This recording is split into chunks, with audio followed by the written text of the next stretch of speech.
hope you understand what I'm getting at. We all have something we can share.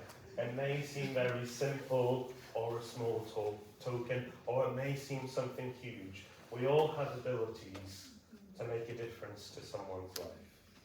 Well, today as we came and we acted out this nativity story, this amazing story of God coming down to earth, well, much like ours today, it wasn't rehearsed. I think that showed in person. You know, I don't think the shepherds, when they were out in the fields at night, washing their socks as you all sang about, expected to be visited by a host of angels.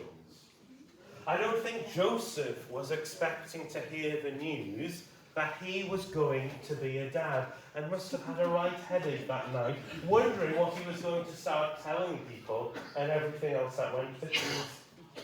You know, the truth is, Jesus' birth, God coming down, dwelling among his people, was not in a way that people expected.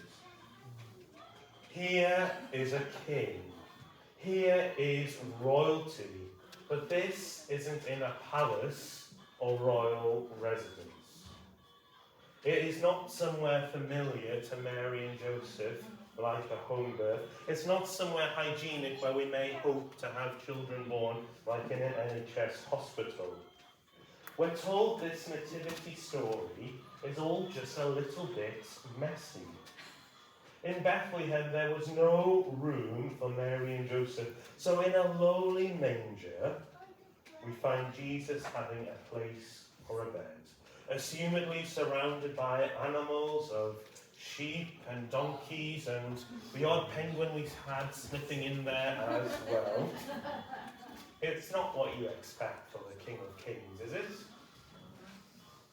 In fact, if we were to read on, we see that the nativity story goes on even further, and it's not what we expect either. Jesus ends up fleeing for his life with Mary and Joseph, leaving the country and spending a few years in Egypt until he comes back. Perhaps this isn't what we expect from the Messiah, from who this tiny baby is and came to fulfill. But perhaps in all of this, that tells us something about who he is. He is the God of the poor, the marginalized and the oppressed. This is the God who knows what it is to suffer. This is the God who welcomes shepherds and kings and animals and angels alike to his side. I wonder, as we've told this story today, who is it that you resonate most with? In the story, we have all manner of people and characters that we've acted out today. Maybe you feel, perhaps, a little bit like Mary. You've got this exciting news from this angel, and yet I'm sure there would probably be some judgment by your community of what you have to tell them. Or perhaps it might be Joseph, who didn't have an easy journey and must have been stressing about what he was going to do, having travelled to Bethlehem and finding no place to stay. Maybe you resonate today more with the angels, who are just bursting with good news that they want to praise God in song and sing his praises. Now, not all of the characters are positive. You may feel at times like the innkeeper, that when Jesus comes knocking at the door, looking for a room, there is a response of no room here. And then, of course, there was Herod, that Grinch-like character, who doesn't just see Jesus as a threat and say no room here, who actively rejects him and seeks to destroy him. Perhaps on a more positive note, today you may feel like that star, which we discovered during our service, lights up, and you're someone who just wants to shine for Jesus in your community and in the way you live. You may feel like the wise men, the wise women, the kings, the queens, the magi, whatever you want to call them, who are willing to travel such great distances just to get a glimpse of this little baby, to offer your gifts, and then to kneel down and worship him. Perhaps today you find yourself sitting dressed as a king, but perhaps you feel you don't have much to offer, and feel, although you may be dressed as a king, you feel more like a shepherd. Well, they were the ones who were first to receive this news, this visit by the heavenly choir, to come and see what God has done. I want to say, whoever you resonate with most, in our nativity story today, we find room for all. For everyone to come and see what God has done. Some chose to reject this little baby Jesus as king. Others travelled great distances, and for that they got a glimpse of the Messiah. But God come down to earth because of his love for you. Not whoever you're dressed as today, but for you.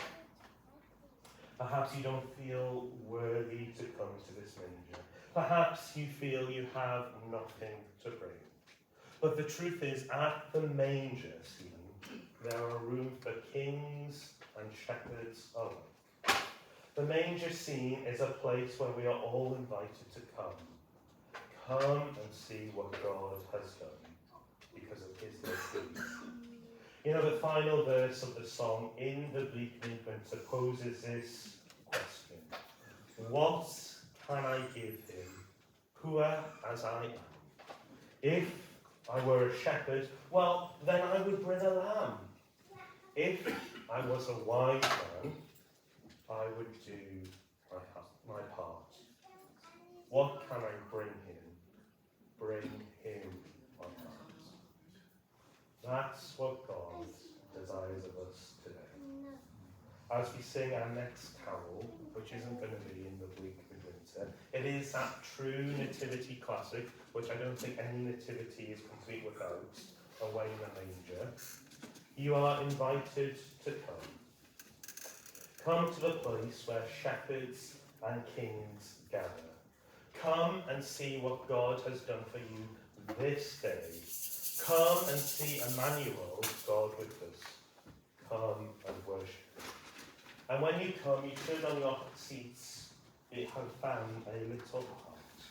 You may want to come and place this in the manger scene as a way of response to a God in your lives, placing yourselves at the centre of this and the reason for why he came, the reason for Jesus' birth, Jesus who came for all, the God who was willing to come down to the messiness of everyday life because of his love for you.